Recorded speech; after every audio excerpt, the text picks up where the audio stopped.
शेतकरी बंधूंनो, आपला आजचा व्हिडिओ हा हरभरा पिका संदर्भामध्ये असणार आहे. शेतकरी बंधूंनो, सध्या तुमचं हरभरा फुल अवस्थेमध्ये असेल, घाटे अवस्थेमध्ये असेल आणि आत्ता एक 4-5 दिवसापासून सततचं ढगाळ वातावरण आहे. काही ठिकाणी रिमझिम स्वरूपाचा पाऊस झालेला आहे. त्याचबरोबर शेतकरी बंधूंनो, सकाळच्या सत्रामध्ये जी धुळी आहे, ज्याला आपण धुकं म्हणतो, खूप मोठ्या प्रमाणात येते.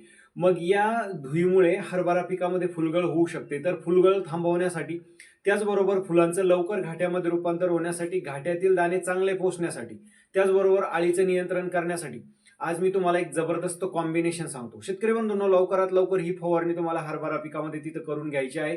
फुलावस्थेमध्ये हरभरा असेल किंवा घाटे अवस्थेमध्ये असेल, दोन्हीसाठी एकच कॉम्बिनेशन या ठिकाणी मी तुम्हाला सांगणार आहे. तर नमस्कार शेतकरी बंधूंनो, मी ज्ञानेश्वर बकाल ॲग्रो पॅटर्न या आपल्या शेतीविषयक युट्यूब चॅनलमध्ये सर्व शेतकरी बांधवांचं अगदी मनापासून स्वागत करतो. शेतकरी बंधूंनो, माहितीसाठी हा व्हिडिओ शेवटपर्यंत बघा आणि तुम्ही पहिल्यांदाच आपल्या बकाल ॲग्रो पॅटर्न युट्यूब चॅनलवर आला असेल तर चॅनलला नक्की सबस्क्राईब करायला विसरू नका. सोबतच नोटिफिकेशन बेल हा ऑन करा, म्हणजे येणाऱ्या नवीन व्हिडिओचं नोटिफिकेशन सर्वात अगोदर तुम्हाला मिळेल. शेतकरी बंधूंनो, हरभरा पिकामध्ये फुलांची गळ थांबवण्यासाठी सर्वप्रथम आपल्याला जे बायरचं प्लॅनोफिक्स आहे तर याचा वापर करायचा आहे 20 लिटरच्या पंपासाठी साधारण 5 मिली. यामुळे शेतकरी बंधूंनो, या वातावरणामध्ये जी होणारी फुलगळ आहे तर ती फुलगळ थांबवण्यासाठी तिथं चांगला फायदा होतो.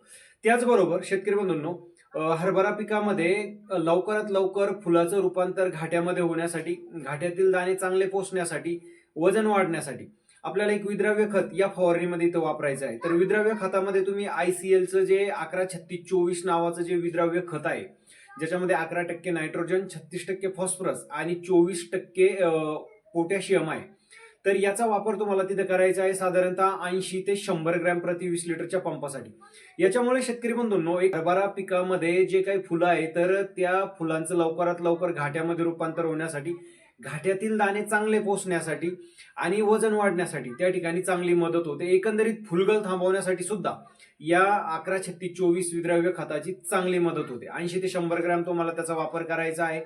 त्याचबरोबर अशा वातावरणामध्ये, म्हणजे सततचं ढगाळ वातावरण असेल तर जी अळी आहे तर अळी हरभरा पिकामध्ये जास्त येऊ शकते. घाटे अळीचा प्रादुर्भाव होऊ शकतो. तर घाटे अळीच्या नियंत्रणासाठी शेतकरी बंधूंनो, एकतर तुम्ही फेम या कीटकनाशकाचा वापर करू शकता 5 मिली प्रति 20 लिटरच्या पंपासाठी, किंवा शेतकरी बंधूंनो, GSPचं फायटर तुम्ही घेऊ शकता 20 ते 25 मिली प्रति 20 लिटरच्या पंपासाठी, किंवा शेतकरी बंधूंनो, तुम्ही कोराजनचा वापर करू शकता साधारणतः 5 ते 6 मिली प्रति 20 लिटरच्या पंपासाठी. कोणतंही एक अळीनाशक तुम्हाला त्याच्यामध्ये घ्यायचं आहे आणि एक बुरशीनाशक चांगल्या प्रकारचं आपल्याला घ्यायचं आहे. फुलावस्थेमध्ये जर तुमचं हरभऱ्याचं पीक असेल तर शक्यतो पावडर फॉर्म मधले जे बुरशीनाशक आहे तर त्याचा वापर टाळा. लिक्विड फॉर्म मधल्या बुरशीनाशकाचा तिथं फवारणीमध्ये वापर करा. तर याच्यामध्ये तुम्ही ॲमिस्टर टॉप बुरशीनाशकाचा वापर करू शकता साधारणतः 20 मिली प्रति 20 लिटरच्या पंपासाठी. एकंदरीत छान रिझल्ट तुम्हाला या फवारणीचे तिथं पाहायला मिळतील. लवकरात लवकर शेतकरी बंधूंनो, तुमचं हरभऱ्याचं पीक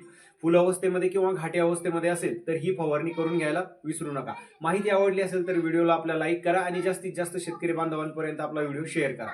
नवीन माहितीसह पुढच्या व्हिडिओमध्ये आपण भेटूया. तोपर्यंत नमस्कार.